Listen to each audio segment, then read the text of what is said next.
आजादी के 75 साल हो चुके हैं और हम सब देशवासी ये जश्न मना रहे हैं। अब खबरों का रुख करते हैं।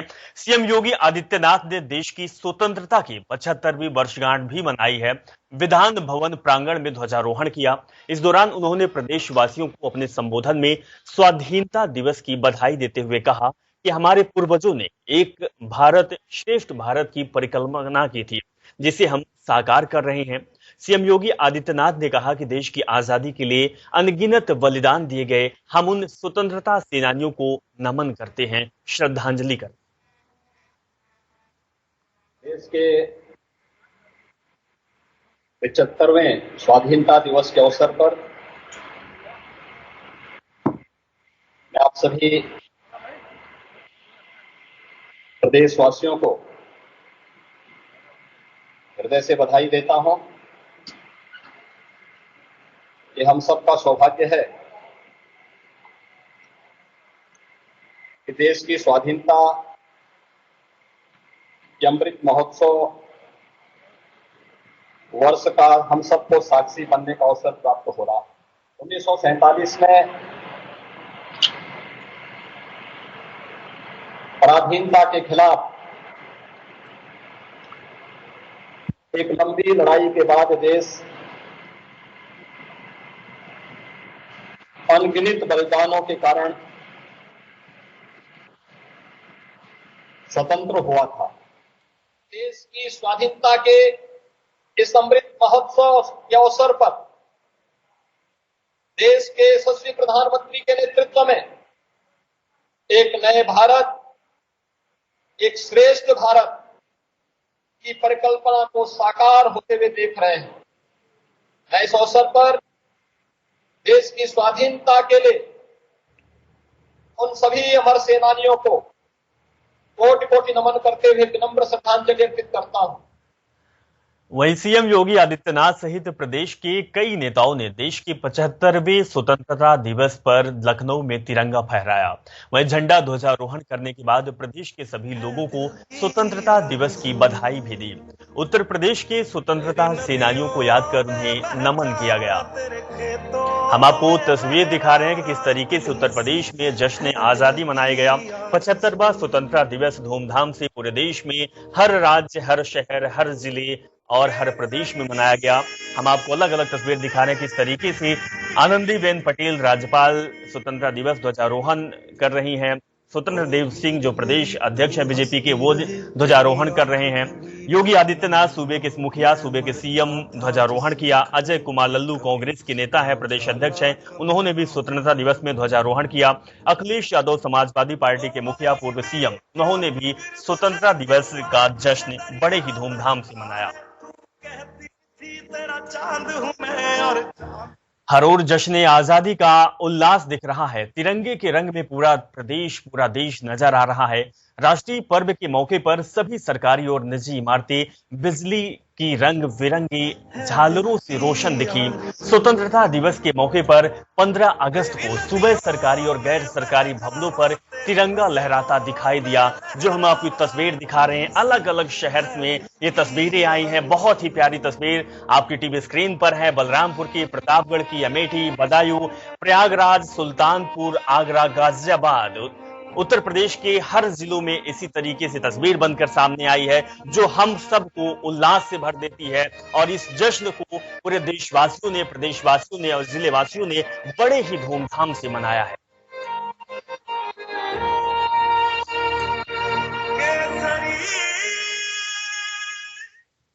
तो आज पूरे देश में बड़ी धूमधाम से जश्न आजादी का दिन मनाया गया। देश अपनी आजादी के 75 बसंत देख चुका है। इन 75 वर्षों के सफर में देश ने बहुत कुछ खोया भी है और बहुत कुछ पाया भी है। स्वतंत्रता दिवस के इस खास अवसर पर हम आपको इस सफर की कुछ झलकियां भी दिखाएंगे। आप इस रिपोर्ट में देखिए।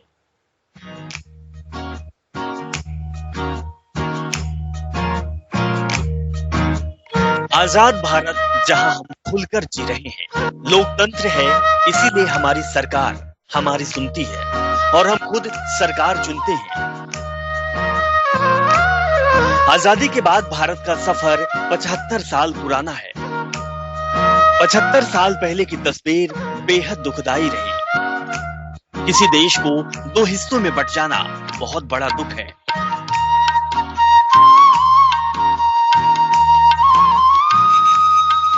इस दौरान देश ही नहीं बटा, बल्कि लोगों के दिल भी बट गए। समय का पहिया घूमता रहा और भारत हर नई तारीख पर विकसित होता रहा। लोगों की जीवन शैली बदली, सोचने का नजरिया बदला, कहीं परंपराएं बदली तो कहीं कायदे कानून बदले। इन सब के दौरान कुछ यादें जहन में बस गई, जो हजारों सालों तक याद ही की जाएगी। आज उन्हीं यादों के कुछ अंश हम आपके साथ साझा करेंगे। 14 अगस्त 1947 रात 12 बजे जवाहरलाल नेहरू ने पीएम पद की शपथ ली। 16 अगस्त 1947 सुबह पहली बार लाल किले पर तिरंगा फहराया गया। 25 अक्टूबर 1951 से 21 फरवरी 1952 के बीच पहला आम चुनाव हुआ। 13 मई 1952 को पहली बार देश में संसद की कार्रवाई की गई। 1958 के कॉमनवेल्थ गेम में मिल्खा सिंह ने देश के लिए पहला गोल्ड जीता। 6 दिसंबर 1992 को अयोध्या में बाबरी मस्जिद को विश्व हिंदू परिषद और कुछ हिंदू संगठनों ने गिराया। 7 मार्च 2006 को बनारस के संकट मोचन मंदिर पर आतंकी हमला हुआ। 5 अगस्त 2020 को अयोध्या में पीएम मोदी ने राम मंदिर के लिए भूमि पूजन किया। साल 2021 में प्रदेश के कई जिलों की नदियों में लाशें तैरती नजर आई। तो देखा आपने आजाद भारत के 75 साल बेमिसाल सफर, जो विकास यात्रा, संघर्ष और रफ्तार की पूरी कहानी बयां करता है। कई दशकों में भारत ने कुछ चुनौतियों का अद्भुत तरीके से सामना करके विश्व में अपनी प्राचीन प्रतिष्ठा वापस कायम की। तो हमारे सामने कोरोना जैसी कुछ चुनौतियां नए सिरे से खड़ी भी हुई हैं, जिनका सामना भी डटकर किया गया। जनता टीवी के लिए न्यूज डेस्क से आंचल कादियान की रिपोर्ट।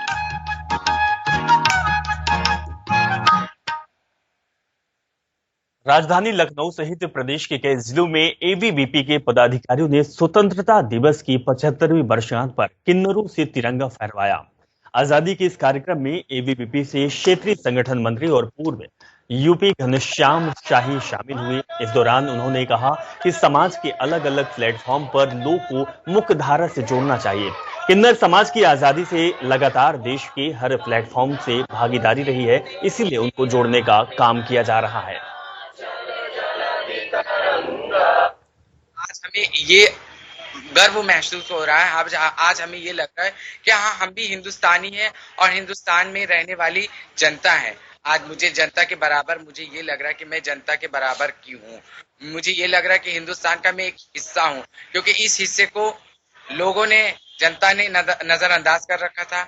और आज धीरे धीरे ये जो नजरअंदाज जो समाज है, किन्नर समाज, ये खुद के सामने आया, झंडारोहण किया। हमें बहुत अच्छा लग रहा। ये एक प्रेरणा का काम करेगा ये कार्यक्रम। हमने पहले भी नेशन फर्स्ट वोटिंग मस्ट ऐसे कार्यक्रम में प्रतिभाग कराया था। आगे जैसे वाराणसी में, अदर डिस्ट्रिक्ट में भी विद्यार्थी परिषद के लोग जो समाज के ऐसे मुख्य धारा से में प्रतिभाग नहीं कर पाते थे, उनको मुख्य धारा में प्रतिभाग कराना, उनको भी नेतृत्व प्रदान करा, उनके अंदर नेतृत्व गुण विकसित हो, ये विद्यार्थी परिषद का सदैव से मत रहा है। और समाज में जो भी चाहे वो सब तरह के लोगों का प्रतिनिधित्व हो, उनका सहभाग बढ़े, इसके लिए हम सदैव आगे रहते हैं।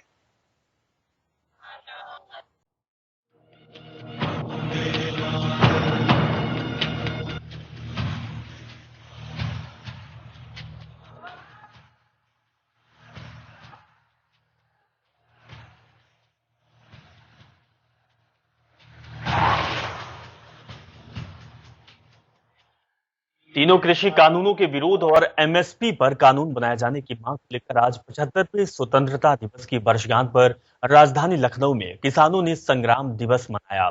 इस दौरान किसानों ने अपने धान के खेतों में ध्वजारोहण कर तीनों कृषि कानूनों की वापसी की मांग की। इस दौरान किसानों ने कहा कि जब तक कृषि कानून वापस नहीं होगा, तब तक उनका आंदोलन लगातार चलता रहेगा।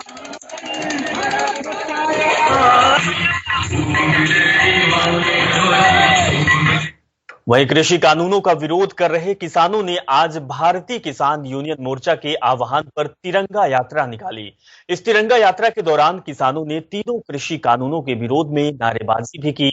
अब आप टीवी स्क्रीन पर एक साथ कई जिलों की तस्वीर देखेंगे। हम आपको तस्वीर भी दिखाएंगे कि किस तरीके से किसानों ने कहीं खेतों में तिरंगा फहराया तो कहीं किसानों ने ट्रैक्टर मार्च निकाला है। तस्वीर आपकी टीवी स्क्रीन पर है।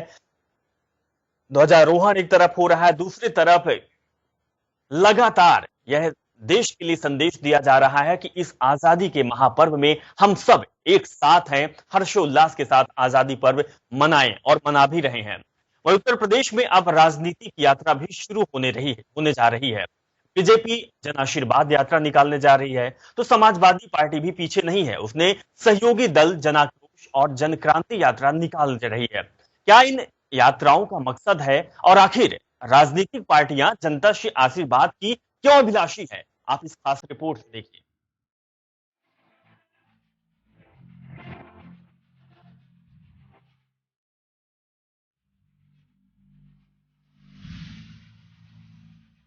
उत्तर प्रदेश में विधानसभा चुनाव चौखट पर हैं। ऐसे में राजनीतिक दलों की सियासी चहलकदमी बढ़ गई है।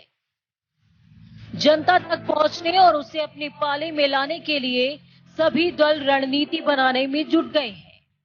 पिछड़ा वर्ग और ब्राह्मणों को साधने के लिए तर्कश में नए नए तीर सजाए जा रहे हैं। जातीय सम्मेलन किए जा रहे हैं। लेकिन अब इन सब के बीच एक और कवायद शुरू होने जा रही है। वो है यात्रा, सियासी यात्रा। कोई जन आशीर्वाद यात्रा शुरू करने जा रहा है तो कोई जन आक्रोश यात्रा। लेकिन मकसद और विसात एक ही है, चुनाव। उत्तर प्रदेश में 16 अगस्त से बीजेपी जन आशीर्वाद यात्रा निकालने जा रही है। तो वहीं समाजवादी पार्टी और उसके सहयोगी दल जन आक्रोश और जन क्रांति यात्रा निकालने जा रहे हैं। दिल्ली में हुए सियासी मंथन में यूपी चुनाव को साधने के लिए बीजेपी अब कमान में सजे तीरों को छोड़ने जा रही है। केंद्र सरकार में शामिल हुए यूपी के अनुप्रिया पटेल समेत 7 नए मंत्री 16 से 18 अगस्त तक प्रदेश के तमाम जिलों में जन आशीर्वाद यात्रा निकालेंगे। इसमें केंद्रीय मंत्री खुली जीप में जलवा फरोश होंगे। बीजेपी की जन आशीर्वाद यात्रा 16 अगस्त से मथुरा और वृंदावन में शुरू होगी। इस दौरान यूपी के 3 दर्जन लोकसभाओं और 120 से ज्यादा विधानसभाओं में जन आशीर्वाद यात्रा निकाली जाएगी, जिसमें लगभग 3500 किलोमीटर से ज्यादा की यात्रा तय की जाएगी। बीजेपी की इस जन आशीर्वाद यात्रा का समापन 20 अगस्त को होगा। बीजेपी के ये 7 नुमाइंदे प्रदेश की जनता को इस यात्रा में बताएंगे कि बीजेपी सरकार में आखिरकार प्रदेश की आबो हवा कितनी तब्दील हो गई, कितनी बदली है रुख, कितनी बदली है रवानी। ये नेता बताएंगे कि नजराने में हम हुकूमत का यकीन लाए हैं। भरोसा कीजिए कि बीजेपी सरकार आपके हक में है। आप नोश और विश्वास फरमाइए। ये नेता ये बताने निकलेंगे कि सूबे में विकास चरम पर है, आप महसूस कीजिए। तो वहीं समाजवादी पार्टी सत्ता में वापसी के लिए इस चुनाव में कोई कुरकसर नहीं छोड़ना चाहती। अखिलेश यादव समाजवादी की सरकार बनाने के लिए 2 दलों के साथ चुनाव की रणभूमि में उतर चुके हैं। सपा की 2 सहयोगी पार्टी 16 अगस्त से ही अलग अलग यात्राएं निकालने जा रही हैं। महान दल जन आक्रोश यात्रा निकालेगा तो जनवादी पार्टी सोशलिस्ट जनवादी जन क्रांति यात्रा निकालेगी। महान दल के राष्ट्रीय अध्यक्ष केशव देव मौर्य की इस जन आक्रोश यात्रा को समाजवादी पार्टी के प्रदेश अध्यक्ष नरेश उत्तम हरी झंडी दिखाएंगे।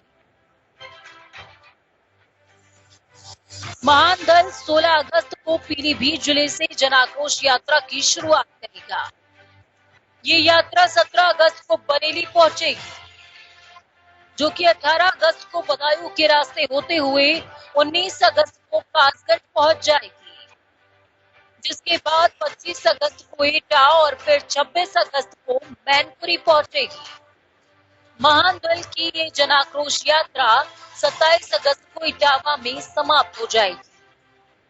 जनाक्रोश यात्रा के दौरान समाजवादी पार्टी और उसके सहयोगी दल कोरोना काल में सरकार की लापरवाही, ऑक्सीजन की कमी और जीवन रक्षक दवाओं की कालाबाजारी, अस्पतालों की लूटपाट और रसोई गैस की लगातार की कीमतों की वजह से बढ़ रही महंगाई, सरकारी उत्पीड़न और फर्जी एनकाउंटर जैसे मुद्दों पर सरकार को घेरने की कोशिश करेंगे।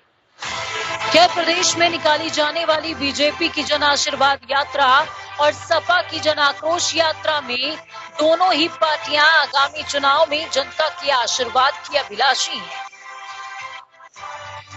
ऐसे में अब देखना ये होगा कि जनता सत्ता का ताज और सत्ता की सुख की थाली आखिरकार किसके सामने परोसती है।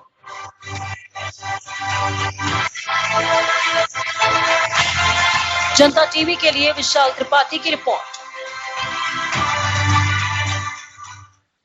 चलिए, इस खबर के साथ फिलहाल इस बुलेटिन में बस इतना ही, लेकिन आप बहुत ख्याल रखिए, खुश रहिए और जनता टीवी देखते रहिए।